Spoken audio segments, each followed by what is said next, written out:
Mark 5. The Gadarene demoniac healed. And they came over unto the other side of the sea, into the country of the Gadarenes.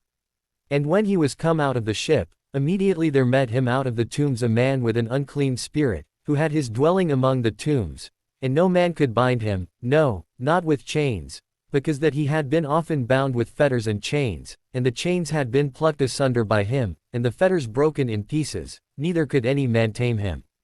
And always, night and day, he was in the mountains, and in the tombs, crying, and cutting himself with stones.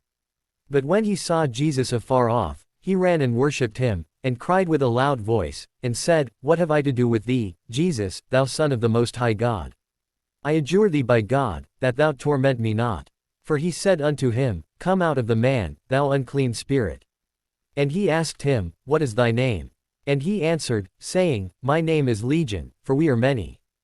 And he besought him much that he would not send them away out of the country. Now there was there nigh unto the mountains a great herd of swine feeding. And all the devils besought him, saying, Send us into the swine, that we may enter into them. And forthwith Jesus gave them leave. And the unclean spirits went out, and entered into the swine, and the herd ran violently down a steep place into the sea. They were about 2,000, and were choked in the sea.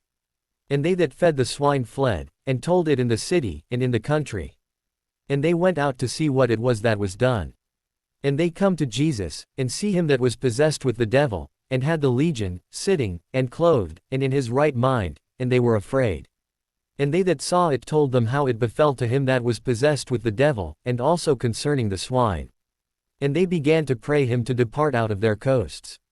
And when he was come into the ship, he that had been possessed with the devil prayed him that he might be with him. Howbeit Jesus suffered him not, but saith unto him, Go home to thy friends, and tell them how great things the Lord hath done for thee, and hath had compassion on thee. And he departed, and began to publish in Decapolis how great things Jesus had done for him, and all men did marvel. Jairus' daughter and the woman who touched Jesus' garment.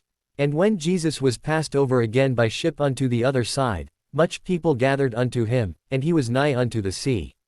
And, behold, there cometh one of the rulers of the synagogue, Jairus by name, and when he saw him, he fell at his feet, and besought him greatly, saying, My little daughter lieth at the point of death. I pray thee, come and lay thy hands on her, that she may be healed, and she shall live. And Jesus went with him. And much people followed him, and thronged him. And a certain woman, which had an issue of blood 12 years, and had suffered many things of many physicians, and had spent all that she had, and was nothing bettered, but rather grew worse, when she had heard of Jesus, came in the press behind, and touched his garment. For she said, If I may touch but his clothes, I shall be whole. And straightway the fountain of her blood was dried up, and she felt in her body that she was healed of that plague. And Jesus, immediately knowing in himself that virtue had gone out of him, turned him about in the press, and said, Who touched my clothes? And his disciples said unto him, Thou seest the multitude thronging thee, and sayest thou, Who touched me? And he looked round about to see her that had done this thing. But the woman fearing and trembling, knowing what was done in her, came and fell down before him, and told him all the truth. And he said unto her, Daughter, thy faith hath made thee whole, go in peace, and be whole of thy plague. While he yet spake, there came from the ruler of the synagogue's house certain which said, Thy daughter is dead, why troublest thou the master any further? As soon as Jesus heard the word that was spoken, he saith unto the ruler of the synagogue, Be not afraid, only believe. And he suffered no man to follow him, save Peter, and James, and John the brother of James. And he cometh to the house of the ruler of the synagogue, and seeth the tumult, and them that wept and wailed greatly.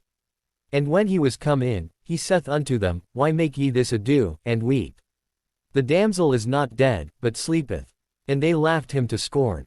But when he had put them all out, he taketh the father and the mother of the damsel, and them that were with him, and entereth in where the damsel was lying. And he took the damsel by the hand, and said unto her, Talitha cumi, which is, being interpreted, Damsel, I say unto thee, arise. And straightway the damsel arose, and walked, for she was of the age of 12 years.